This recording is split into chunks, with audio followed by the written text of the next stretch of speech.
real disrespectful. But that still don't make it all right to whatever happened. You know what I mean? It still don't make it right. But even during that whole altercation, if y'all see me when I had looked at him, I had told him, I said, this not the place to do that. I told him to calm down. Even my uncle and my boyfriend put him to the side, and they was like, yeah, man, just calm down. It ain't that big. He consistently kept yelling at my sister, bitch, I'll show you that you a man. That's what he kept yelling at my sister. I'm just keeping it real. And my sister, like, as y'all can see in the video, she's a stud, but she's gay. And he just was like, doing this to her face, and he was like, bitch, I'll show you that you're a man. And he kept saying it over and over again. Like, when I walked off, he was still saying it to her. But I whispered to her, like, go sit down. Like, stop arguing with him. You know, stop arguing with him. Stop. Can't hear the old man though. Underscore unorthodox. Can't hear the old man. That's a suck. Didn't nobody from my team hit an old man. And it don't matter if you hit an old man, young man, big man, big girl, little girl. It's all assault. So don't come on here trying to do that. It's not about that. It's an assault, period. It don't matter about if it's an old man or not. So it's assault, period. But like I said, I didn't tell. Let us begin by examining the grand illusion of public perception and how quickly a meticulously constructed narrative can collapse under the sheer weight of its own glaring contradictions. Consider the woman who famously dragged Remy Ma through the mud, labeling her as messy, branding her a liar, and painting her as the ultimate villain of a fractured marriage. She sat high on a moral pedestal, judging the entire situation with absolute certainty. But then, in a twist of irony that writes itself, she turned right around and began dating a man who is still legally married to that very same woman. Read that twice because the cognitive dissonance is staggering. She condemned the fire only to move directly into the burning house and start picking out the curtains. This is not merely a one-time slip of the judgmental tongue. This is a deeply ingrained behavioral pattern. Right now, she is fighting a war on 3 distinct fronts: her romantic partner, her own biological family, and a fierce rival sharpening her knives in the boxing gym. And the most fascinating part? The exact same psychological maneuver shows up in every single battle. Welcome to the deep dive, where we never water down the truth. Before we unravel this labyrinth, do me a massive favor. Smash that like button, hit subscribe, and share this analysis, because once you see the singular move repeating across her entire life, you will never be able to unsee it. To truly understand the gravity of this situation, we have to break down the psychological architecture of this specific behavior, because it is the foundational key to unlocking the entire mystery. She has developed a deeply rooted habit of pointing the finger at anyone and everyone who dares to question her actions. In her world, anybody who offers criticism is instantly categorized as a hater, a jealous competitor, a fake friend, or just a fundamentally bad person. She has a pre-packaged label ready to slap onto every single critic before they even finish articulating their sentence. But here lies the fatal flaw in this defense mechanism. She is guilty of doing the exact same things she condemns. She drags others for subliminal shots, for throwing shade, for clout chasing, and for stirring the pot. Yet the moment the spotlight turns back on her, she throws a rock, hides her hand, and cries out about being attacked. But let us be incredibly clear here. She is not being attacked. She is simply being answered. In the realm of human psychology, whatever a person points at the loudest is almost always the exact thing they are most guilty of themselves. It's a classic projection tactic. By screaming about how fake the world is, she successfully distracts everyone from the fact that she's running the fakest play in the book, operating as a victim by day and a villain by night, armed with a fresh derogatory label for anyone who happens to notice the discrepancy. Nowhere is this glaring hypocrisy more visible, and nowhere are the receipts more undeniable than in the center of her romantic life and the fallout with Remy Ma. Remember how relentlessly she came for Remy during the height of the marriage drama? Remy was painted as the problem, the messy one, the architect of her own misery.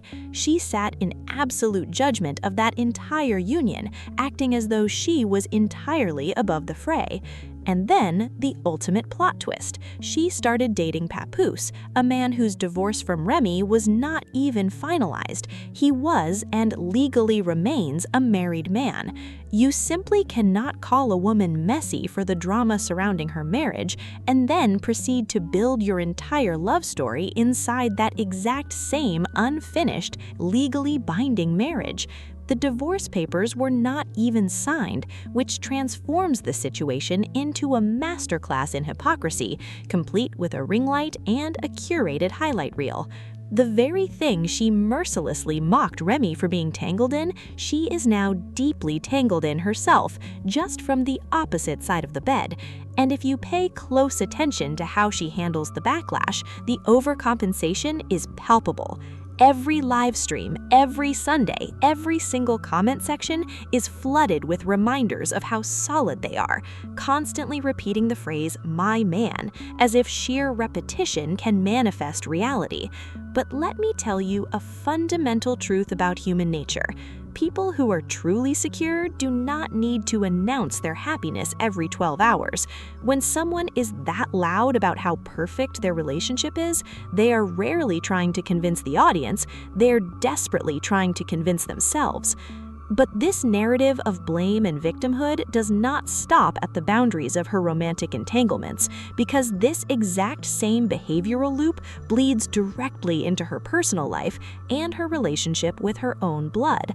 Over the years, she has experienced highly public, deeply messy fallouts with her own family members, including her sister and various cousins, people who share her last name, her childhood memories, and her foundational come-up. And what is the universal story she tells the public every single time a rift occurs? The narrative is always the same. Her massive success made them jealous, they simply can't handle her blinding shine, and they're only ever trying to use her for her money. Notice the recurring pattern here, because it's the exact same psychological shield she uses in her romantic life.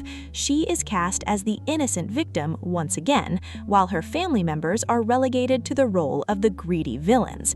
It's never a moment of self-reflection. It's never an admission that perhaps she played a part in the fracture. It's always a deflective look at what they did to me. Now, to be entirely objective for a brief moment, it's an undeniable reality that families do get jealous, and massive, sudden success absolutely changes people. Money has a notorious habit of bringing out the absolute worst in certain individuals, and that part of her story is likely rooted in truth. However, here is the lingering, heavy question that simply hangs in the air when you look at the totality of her interpersonal conflicts. When it is her man's ex-wife telling a specific story about her behavior, and her own biological family telling a remarkably similar story about her character, and her bitter rivals in the boxing ring telling yet another parallel story about her attitude, you are looking at completely different people from entirely different corners of her life who do not even know each other. Yet, they all independently land on a strikingly similar conclusion regarding her character. At that point, you have to sit down and ask yourself the hardest, most uncomfortable question in human introspection. What is the one common denominator standing in every single one of those rooms? Because it simply cannot be everybody else, every single time, across every single facet of her life. The mirror eventually has to reflect something back, and right now, while she's busy fighting these 3 massive battles with her thumbs on a digital keyboard, a very real, very physical threat is quietly loading up in the gym. While she's out here fighting the internet, aggressively clapping back at comments, dragging her family members, and defending her man with relentless digital energy, Alycia Baumgartner is in the gym, grinding, sharpening her skills, and getting physically ready to take that championship belt. And this right here is the aspect of the story that actually matters, because you can win every single comment section war on planet Earth and still get absolutely knocked out in a real boxing ring. Alycia has been calling her out, posting her grueling training sessions, and bringing that undeniable, palpable, "I am coming for you" energy. This is not just internet noise or social media posturing. This is her livelihood, her belt, and her physical well-being on the line.